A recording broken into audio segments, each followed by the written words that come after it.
Hey guys, what's going on? Laying back for another Netflix review, and today I'm going to be talking about Choose or Die.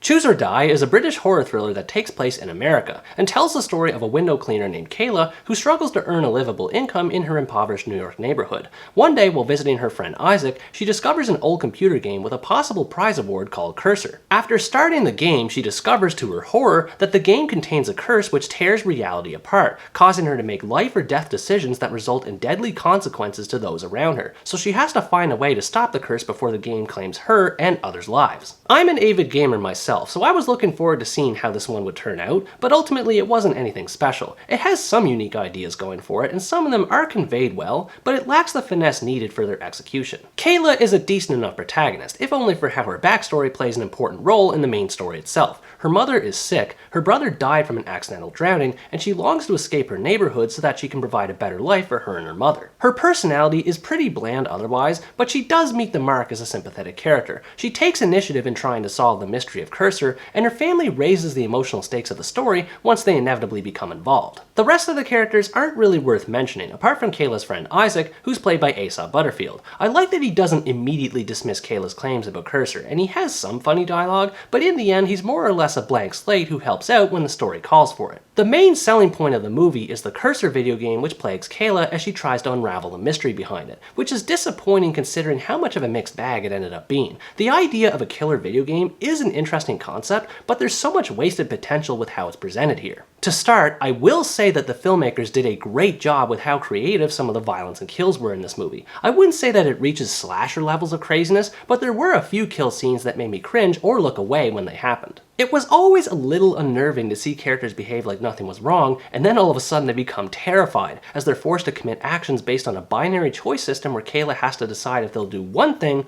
or another, and these things always end in violence. These actions that take place change from scene to scene, which was a great way of keeping the viewer on their toes without knowing what kind of carnage to expect later on. And in theory, it's made more tense by the fact that if Kayla can't decide on a choice, she'll die, hence the title Choose or Die. I say in theory because the movie completely flops in this part of the premise. Anytime a character avoids making a decision for too long, all that happens is a shrieking noise hurts them and then it stops after a few seconds. Despite the words choose or die being everywhere in the movie, decision makers never actually die. It might be my fault for overanalyzing the title, but with how creative the rest of the movie's violence is, I expected there'd be at least some payoff in this area, but it never happened. Even in the opening minutes where a different character plays the game, they suffer for their actions, but they never die. So this lack of commitment to the die portion ruins the suspense behind it. Something else that bothered me probably more than it should have was the aesthetic design behind the game itself. At a glance, it looks fine enough, with its green and black color scheme blending well with an old computer monitor sort of setup. But after a while, it started to bother me with how modern it looked, despite being a game from 1984. Again, I'm probably digging too deep into this, but there's just something about it that looks weird. I've seen what PC games from 1984 look like, and they definitely didn't look as clean and photorealistic as the one here is. I can't explain what it is, but there's just something off-putting about the visuals, and not in a good way. Now, the game and movie's audio is much better in comparison.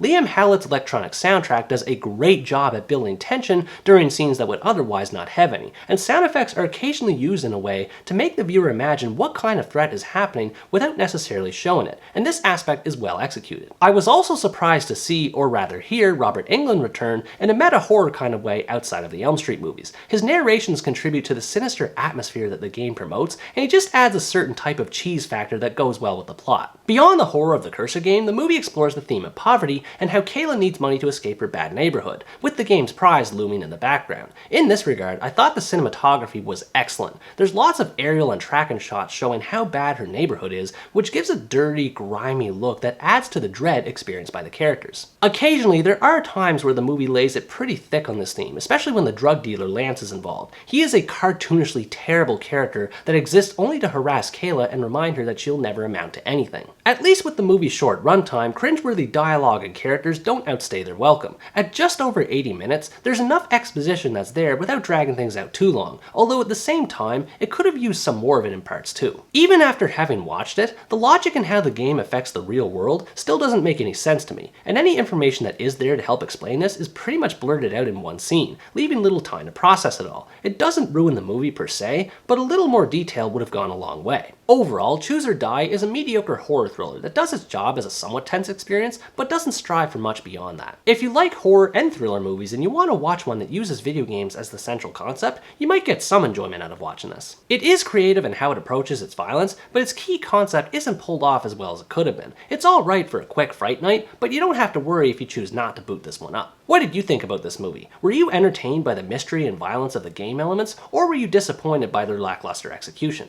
Let me know in the comments below. Anyways guys, that's going to wrap up my review of Choose or Die. Thanks for watching this video, I hope you enjoyed it, and as always stay tuned for the next part, where next time I review the Nigerian drama, The Man of God.